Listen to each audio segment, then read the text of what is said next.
Buongiorno a tutte e a tutti, sono il dottor Zanella, ginecologo presso l'ospedale Cittadella e oggi volevo parlarvi del vaccino HPV e di come sia una metodica importante di prevenzione da eseguire sia per la donna ma anche appunto non soltanto per la donna ma anche per l'uomo. L'HPV è un virus che spero conoscano tutti, è il virus del papilloma umano che causa condilomi. Noi lo conosciamo per il suo potenziale ad alto rischio di causare tumore del collo dell'utero. Non è un singolo virus, sono tanti virus divisi in sostanzialmente due categorie: basso e alto rischio a seconda del potenziale oncologico, ovvero la capacità di causare tumore nel corso del tempo. Non causa soltanto il tumore del collo dell'utero, ma anche tumori dell'ano, della vulva e della vagina, e non soltanto nelle donne, ma anche nell'uomo ha potenziale oncologico, può causare tumori di nuovo dell'ano, ma anche del cavo orale e del pene.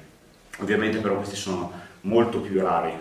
Il tumore del collo dell'utero è una complicanza rara di un'infezione comune, ovvero l'infezione da HPV è una cosa che l'80-90% delle donne nel corso della vita incontra, ma di queste solo una piccola parte svilupperà poi una lesione precancerosa che si può diagnosticare con PAP test, con l'HPV test, e solo ancora una piccola percentuale di queste svilupperà poi un tumore invasivo. Nonostante questo è comunque un tumore che nel corso degli anni storicamente era molto frequente. Comunque su questa slide vediamo che appunto non è l'unico.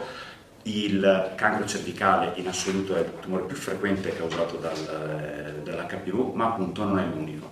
In basso si vedono nella slide anche i condilomi genitali, che sono invece una patologia benigna, anche se molto fastidiosa, e sono appunto delle lesioni genitali sia maschili che femminili, che possono essere molto fastidiose. In ogni caso, nonostante appunto il fatto che sia una complicanza rara il tumore di un'infezione comune, l'incidenza del tumore della cervice è comunque significativa. In Italia sicuramente, ma soprattutto nel mondo, nei paesi poco sviluppati dove appunto le politiche di screening sono poco efficaci. Oltre allo screening, al PAP test, all'HPV test, esiste una terza opzione, esiste la prevenzione. Sono circa 16 anni che è stato introdotto il vaccino contro l'HPV. Ed è un presidio molto importante per noi, perché l'HPV è un virus che si incontra più volte nella vita, è un virus che si prende di solito per via sessuale, ma non esclusivamente. Anzi, un'informazione che spesso mi sento di dover correggere è l'idea che il preservativo protegga dall'infezione contro l'HPV. Non è vero, perché basta il contatto intimo tra mucose o tra la pelle, ma non è l'unica via.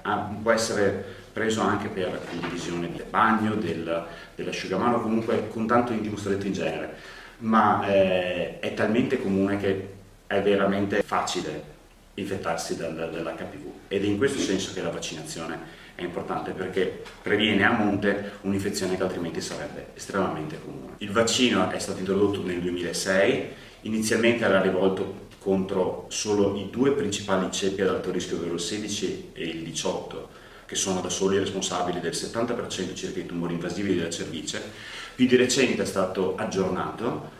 Attualmente viene somministrato il vaccino a 9 ceppi, che contiene 2 ceppi a basso rischio, il 6 e l'11, che sono quelli che causano i condilomi, e altri 7 ceppi ad alto rischio, che costituiscono circa il 90% delle cause del tumore della porta invasivo. L'elevato profilo di sicurezza di questo vaccino. Sappiamo tutti che c'è una grande paura della vaccinazione in genere, che sia per il Covid, che sia per l'influenza o appunto per il papillomavirus.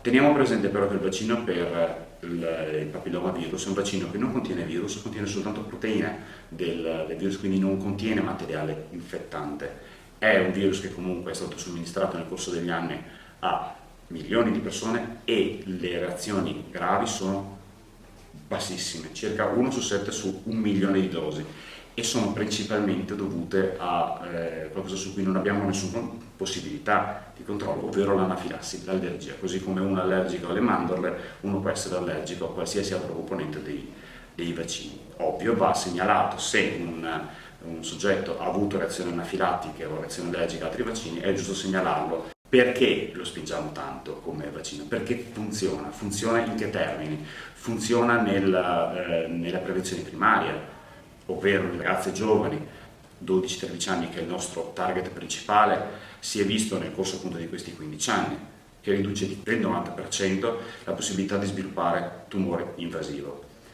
Ma funziona non soltanto per le ragazze prima dell'inizio dell'attività sessuale, ma funziona sicuramente molto bene fino ai 25 anni, funziona comunque bene anche oltre, tanto che di recente anche i rigidissimi americani, l'FDA, ha introdotto il consiglio di vaccinare fino ai 45 anni tutte le donne per appunto ridurre il rischio di sviluppo di tumore invasivo. Volevo estendere l'invito non soltanto alle donne, perché appunto abbiamo visto che l'HPV, vi ho detto che l'HPV è un virus molto frequente, è un virus molto frequente nelle donne, ma nei maschi. Alcuni studi dicono che oltre il 70% dei maschi rimane portatore, tendenzialmente sano perché sono rare le patologie HPV curate maschile, però rimane portatore nel 70% dei casi vita naturale durante, cioè nel senso per tutta la vita rimane positivo e rimane quindi infettante. Qual è il meccanismo con cui HPV, cioè il virus del papilloma, rimane latente? Non è un virus come il morbillo che si prende, causa una viremia, quindi la febbre, una risposta immune e quindi l'immunità. È un virus che rimane sempre superficiale, come se rimanesse solo sulla pelle, non crea questa grande risposta immunitaria duratura nel tempo. A un certo buon momento la stragrande maggioranza delle persone ha la produzione di anticorpi e l'eliminazione del virus, ma questo meccanismo può essere deficitario appunto proprio per la biologia del virus che si difende dal nostro sistema immunitario mascherandosi e rimanendo sempre superficiale. E questo consente al virus di continuare a replicarsi o di rimanere latente nel corso degli anni per poi appunto riattivarsi più avanti nella vita. Quindi è importante non soltanto trattare la donna, che è di fatto quella che viene danneggiata dal virus, ma possibilmente cercare anche di andare a ridurre il rischio infettivo. Come? Riducendo il bacino primario di infezioni, che sono gli uomini.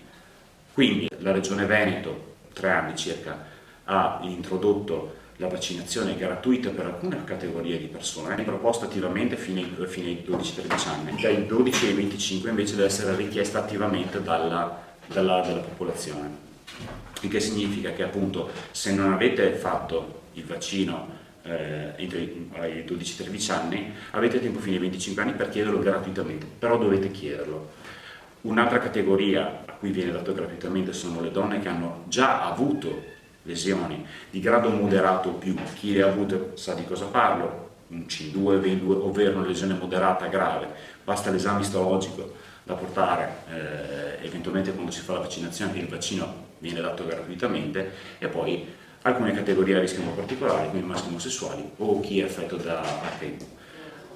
Al di là di questo percorso gratuito offerto dalla Regione Veneto, è comunque possibile e consigliato per donne e uomini fino ai 45 anni eseguire la vaccinazione a costo comunque calmierato, ovvero comunque la Regione dà un prezzo fisso per questo vaccino che sarebbe inferiore al costo di acquisto ed è una vaccinazione che è possibile fare su richiesta volontaria, contattando appunto il servizio di prevenzione e igiene della propria regione, della propria USL. Nel nostro caso io lavoro per l'USL 6 distretto Alta Padovana e abbiamo la sede di Campo San Piero di Cittadella, dove è possibile telefonare la mattina dalle 8 alle 9, dalle 12 alle 13 per prenotarsi e fare il vaccino. Non c'è bisogno di altro se non appunto la volontà di farlo.